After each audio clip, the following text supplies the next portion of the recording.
Neuroanatomía. El sistema nervioso central está constituido por un conjunto de órganos y estructuras que trabajan en la regulación de las funciones del organismo, relacionándolo con el medio ambiente. El sistema nervioso se divide anatómicamente en sistema nervioso central y sistema nervioso periférico. El sistema nervioso central se encuentra formado por el encéfalo, que está contenido en la cavidad craneana, y la médula espinal, que se encuentra incluida en el canal vertebral. Se conecta con los órganos por medio de cordones nerviosos, de los cuales algunos de ellos toman su origen del encéfalo por los nervios craneales y otros parten de la médula espinal a través de los nervios espinales. Mientras que el sistema nervioso periférico se encuentra constituido por los nervios craneales, nervios espinales, ganglios, plexos nerviosos y además de las terminaciones nerviosas sensitivas. También podemos dividir al sistema nervioso desde un punto de vista fisiológico en somático y en autónomo. El sistema nervioso somático se distribuye en la musculatura esquelética, llamado también sistema nervioso voluntario. El sistema nervioso autónomo es aquel que proporciona la inervación motora al músculo liso, cardíaco y glándulas. Se le conoce también como sistema nervioso involuntario. Este es aquel que regula las funciones internas del cuerpo.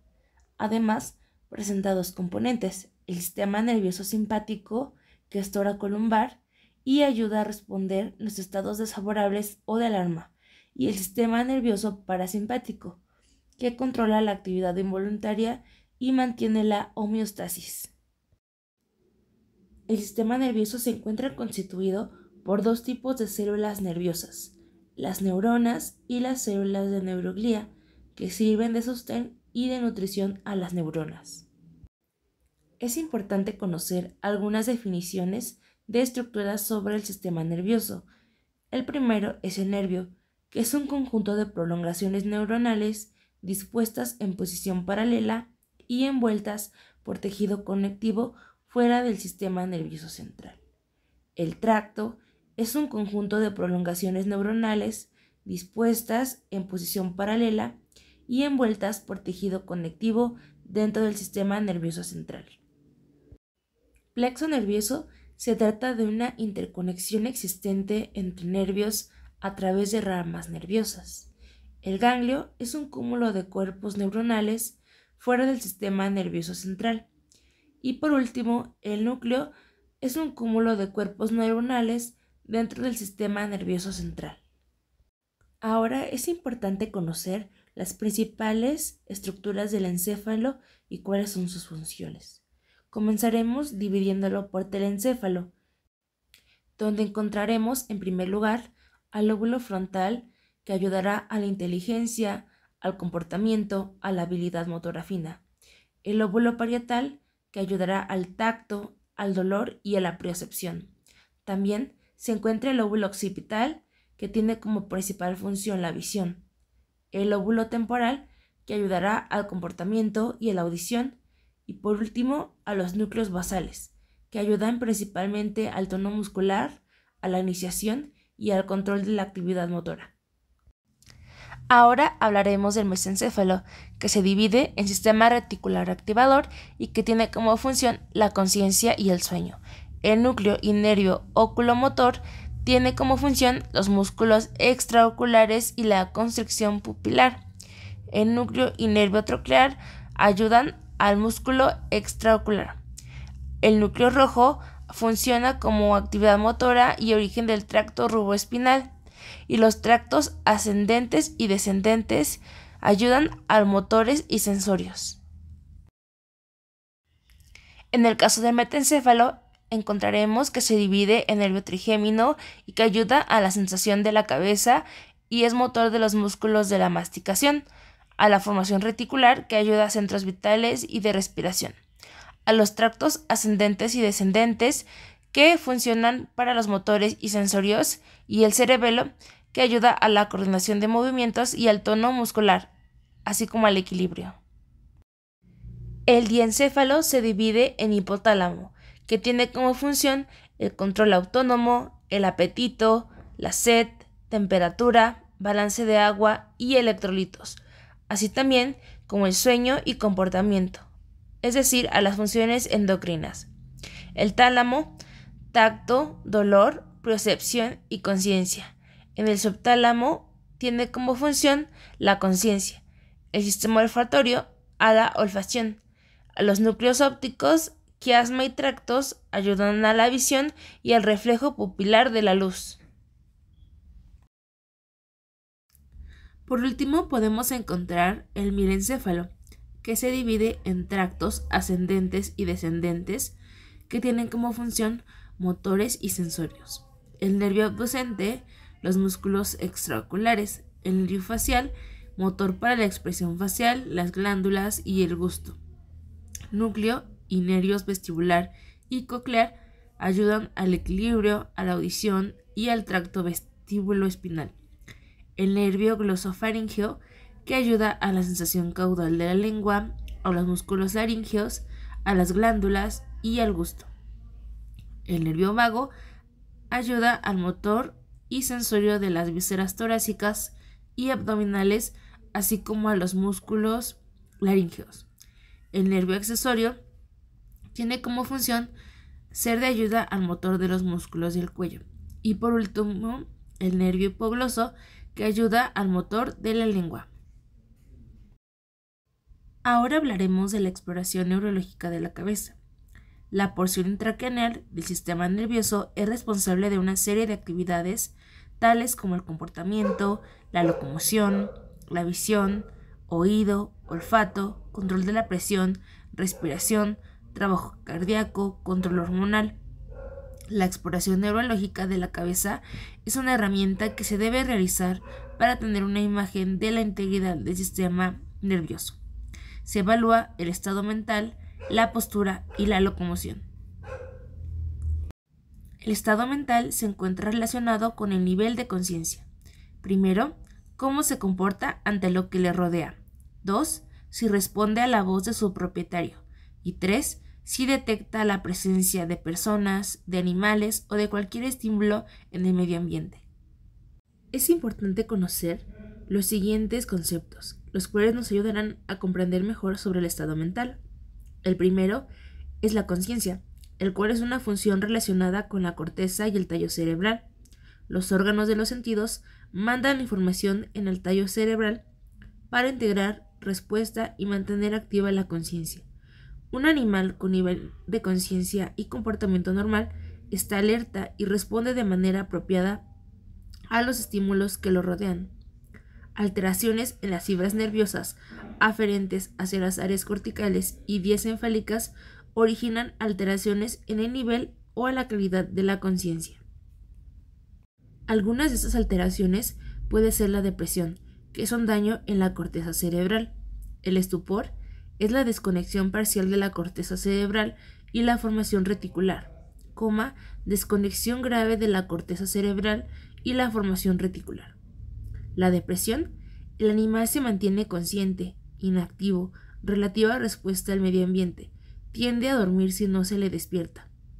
Estupor, conciencia parcial, duerme si no se le molesta, no responde a los estímulos auditivos ni táctiles, si responde a los estímulos nocivos que se le apliquen.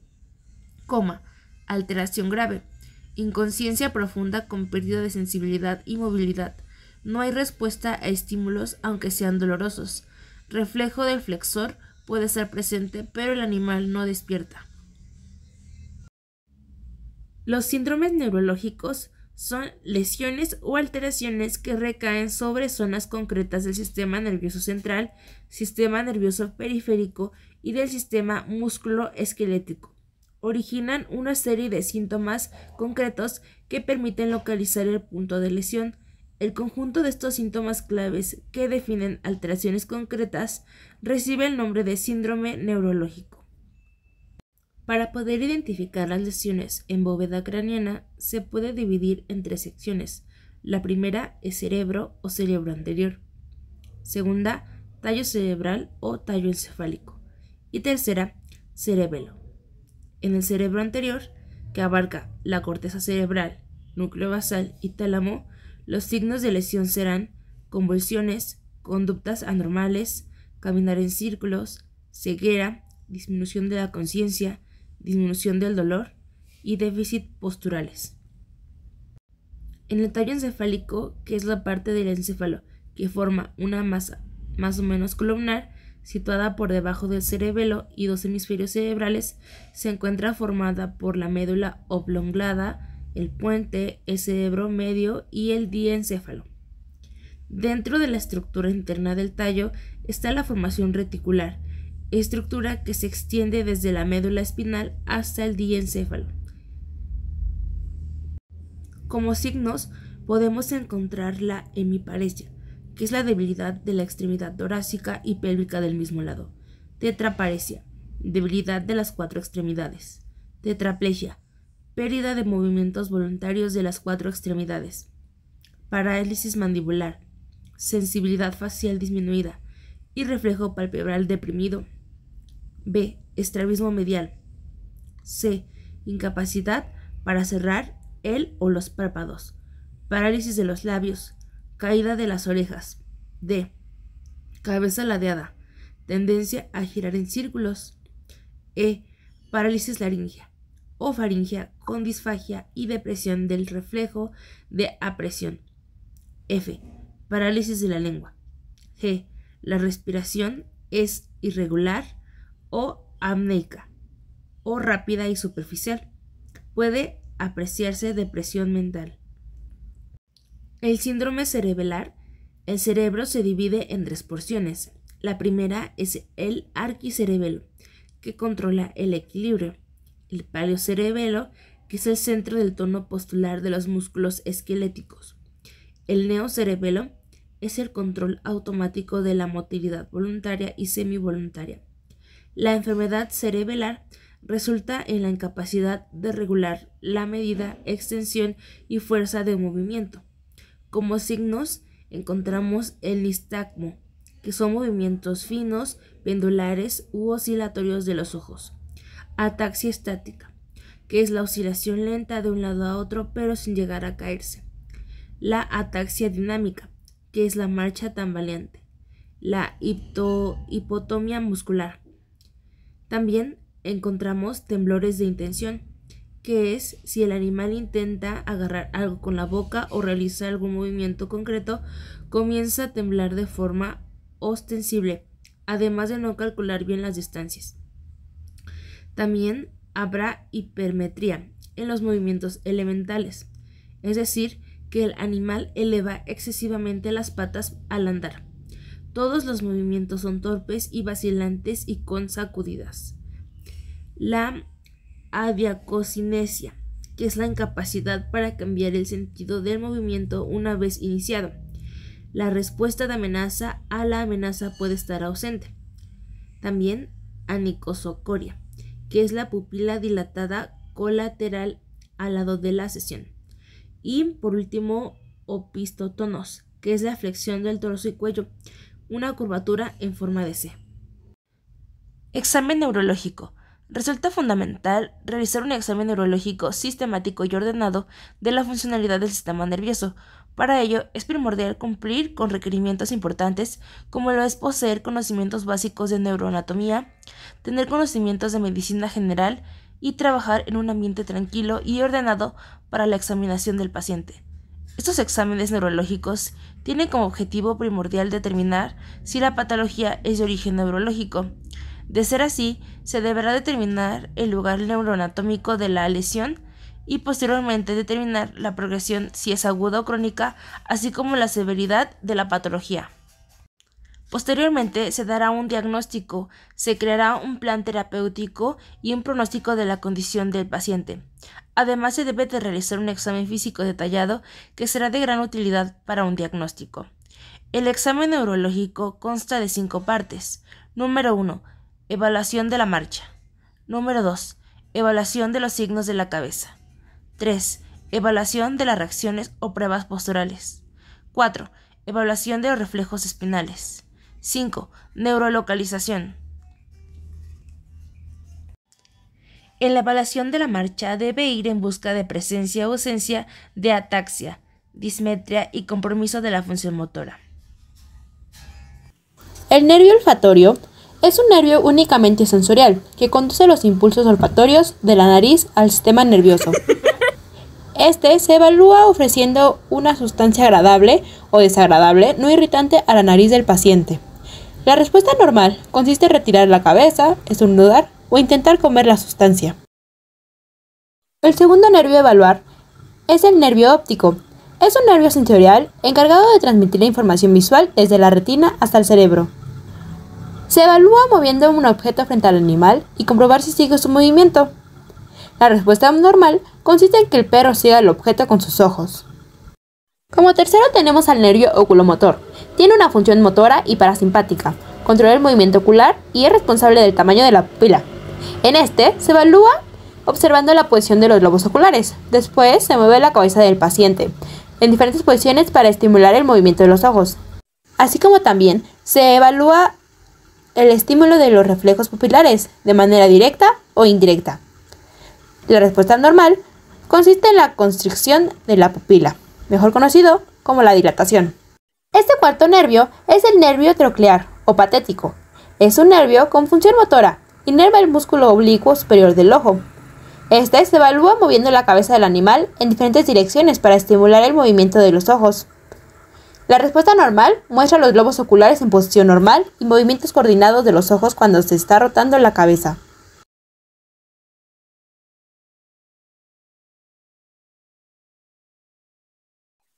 El nervio trigémino es un nervio mixto, tanto motor como sensitivo. Posee 3 ramas: rama oftalmática, maxilar y mandibular. Las ramas motoras se evalúan el tono de la mandíbula al abrir y cerrar la boca del animal, mientras que las ramas sensoriales se valora el reflejo palpebral tocando el canto medial del ojo. Nervio abducens es un nervio puramente motor, inerva el músculo recto lateral. Esto le permite al globo ocular rotar de forma lateral. Este se evalúa moviendo la cabeza del animal en diferentes direcciones para estimular el movimiento de los ojos. Nervio facial es un nervio mixto, es decir que tiene ramas sensitivas y motoras. Controla los músculos de la expresión facial, así como el sabor de los 2/3 anteriores de la lengua. Su método de evaluación es observar que exista simetría en la cara y en las orejas del animal. También se estimula el reflejo palpebral y corneal. Nervio vestibulococlear. Este nervio es responsable del equilibrio y de la función auditiva. La porción coclear se evalúa haciendo ruido, silbidos o voces altas cerca del animal y se observa si las detecta. La porción vestibular se observa el equilibrio del animal durante la locomoción.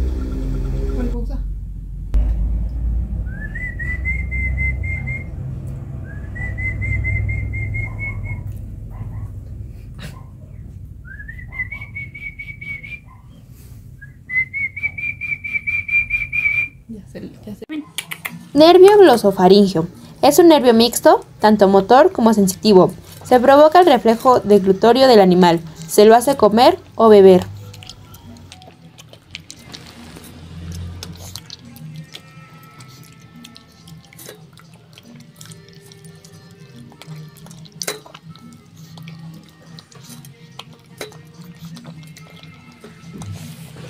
Nervio vago. Inerva la faringe, la laringe, el esófago, la tráquea, los bronquios, el corazón, el estómago, el páncreas, el hígado y las vísceras. Se provoca el reflejo del vómito o el reflejo tussígeno. Nervio espinal o accesorio. Es un nervio motor que está formado por la unión de la raíz espinal y otra neurocraneal. El método de evaluación es palpar los músculos del cuello, esternocleidomastoideo y trapecio. También se puede realizar movimientos laterales de estos.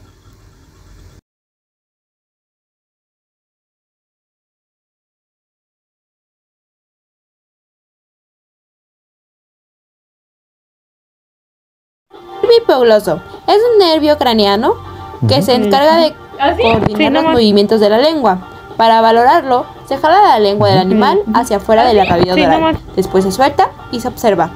En condiciones normales, la retracción de la lengua es inmediata. Pruebas posturales.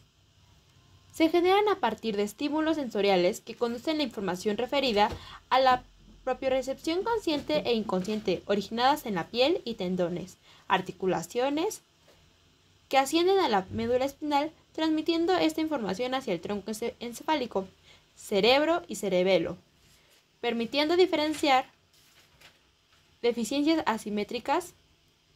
Y la primera prueba que se evalúa es la prueba de propiocepción consciente.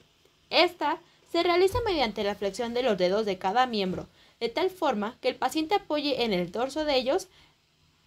Se espera una respuesta normal si el paciente corrige la posición para la valoración precisa de esta función. La prueba se debe repetir varias veces por minuto. Segunda prueba, reacción de salto. Para esta, el paciente debe quedar apoyado en el suelo sobre una o dos extremidades. Luego, debe ser empujado lateralmente. La respuesta que se espera, o la respuesta normal, es un salto en la dirección del desplazamiento con el miembro perpendicular al cuerpo. En caso de existir alguna anormalidad, se evidenciará que el paciente retendrá mucho la respuesta. Se conoce como un déficit propioceptivo. Una colocación anormal de la extremidad, un déficit motor. Hipometrías definidas como la reducción en la reacción lesión en médula espinal entre C6 a T2 e hipometría, lesión que se revela o de tractores espinosos cerebelares. Esta prueba evalúa la integridad del sistema nervioso central, médula espinal, cerebro, cerebelo, tronco encefálico, los sectores del tacto y presión ubicadas en músculos, tendones y articulaciones. Prueba de la carretilla. En la prueba de la carretilla se deben levantar los miembros pélvicos del paciente, forzándolo a usar solo sus miembros torácicos. Lo normal serían movimientos simétricos, sin tropiezos. Aquí se evalúan las lesiones craneales a dedos para los casos en donde se observan problemas en una extremidad. Los signos serán ipsilaterales a la médula espinal y tronco encefálico, pero contralateral a las estructuras encefálicas de ubicación más rostral. Craneal al tensor, hemiestación y hemicolocación. Hemiestación y hemicolocación. En la prueba de hemiestación se realiza levantando un miembro torácico y un miembro pelviano del mismo lado del paciente. En la hemicolocación se realiza la misma prueba, levantando un miembro pélvico y un miembro torácico del mismo lado, pero esta vez se hace caminar hacia las 4 orientaciones, delante, detrás, de lado y hacia el otro lado. En ambas pruebas se espera una respuesta normal de los miembros perpendiculares al cuerpo, y el movimiento simétrico de ellos permite discernir la existencia de afecciones unilaterales. Como es el caso de afecciones unilaterales de la corteza motora, que pueden presentar una marcha normal cuando usa sus 4 miembros, los signos serán contralaterales si el problema está en la corteza, y el problema será clipsilaterales si este está en la médula espinal y tronco encefálico. Prueba de colocación.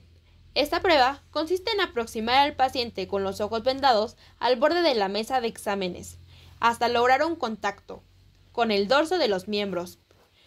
La respuesta normal y la respuesta esperada es inmediata.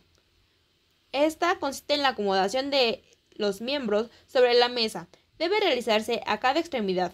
Se evalúa la integridad de los receptores de tacto y la presión de las vías deferentes, la integración en el tálamo y corteza, vías motoras y respuesta medular.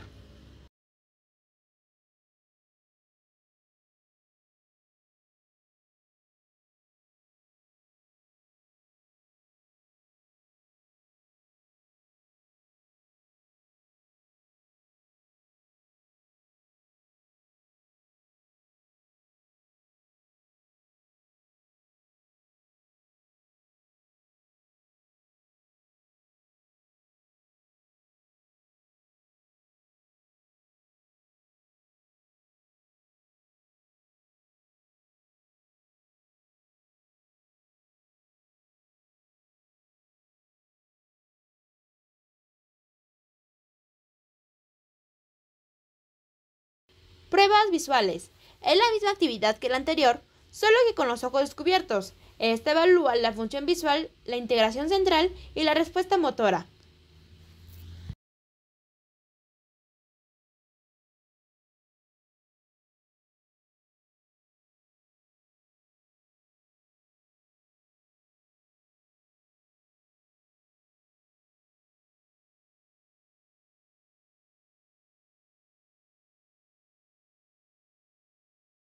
Prueba de reacción de corrección de la postura.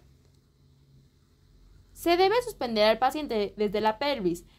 La respuesta normal es la extensión de los miembros anteriores, el cuello y la ubicación de la cabeza en un ángulo de aproximadamente 45 grados. Una respuesta anormal es una adopción en la columna o inclinación de la cabeza, lo cual indica una lesión vestibular. Evaluación espinal, motora y sensitiva.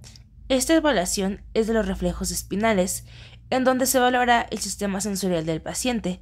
Para esta evaluación, el paciente debe estar posicionado en decúbito lateral y con los miembros relajados, evitando falsas respuestas reflejas. Se debe evaluar los miembros que se encuentran libres y no los que están apoyados sobre la mesa. Para esta, la respuesta a los reflejos se evalúa: 0. Ausente, signo de motoneurona inferior. 1. Deprimido, signo de motoneurona inferior. 2. Normal. 3. Exagerado, signo de motoneurona superior. 4. Exagerado con clonos. Clonos es el temblor muscular sostenido luego del estímulo. Esto significa signo de motoneurona superior. Reflejo flexor en miembros anteriores.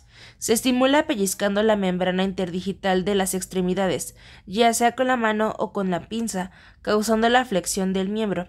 La presencia de este reflejo indica integridad en la médula espinal de los segmentos S6 a T1 y los nervios músculo cutáneo mediano, ulnar y radial. Reflejo flexor en miembros posteriores. Se estimula pellizcando la membrana interdigital de las extremidades, ya sea con la mano o con una pinza. La presencia de este reflejo indica integridad en la médula espinal en los segmentos L4, S3 y en el nervio ciático. Reflejo extensor carporradial. Se estimula martillando o percutiendo sobre el músculo extensor radial del carpo, causando una ligera extensión. La presencia del reflejo indica integridad en la médula espinal entre los segmentos C7 y T1, así como del nervio radial. Reflejo tricipital. Se estimula martillando sobre el tendón del tríceps justo bajo el olecranon, causando extensión del codo y del carpo. La presencia de este reflejo indica integridad de la médula espinal entre los segmentos C6, T1 y del nervio radial. Reflejo perineal y reflejo bulboretral. Se estimula pellizcando la zona perineal y se debe observar la contracción del esfínter anal. Estos reflejos requieren la interacción del segmento medular C1 y C3 y de los nervios periféricos involucrados, tales como el nervio pudendo. Reflejo panicular o reflejo cutáneo del tronco. Este reflejo es provocado presionando con una pinza o punzando suavemente la piel dorsal del tronco a nivel de las vértebras, observándose la contracción del músculo cutáneo del tronco bilateralmente.